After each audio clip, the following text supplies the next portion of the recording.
చాలా ప్రౌడ్గా ఫీల్ అవుతున్నారు. నిజంగా అంతే ఫీల్ అవ్వట్లేదు.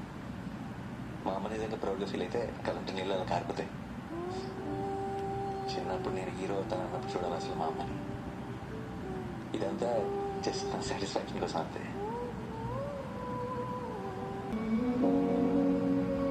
మనం కూడా అనుకోకూడదు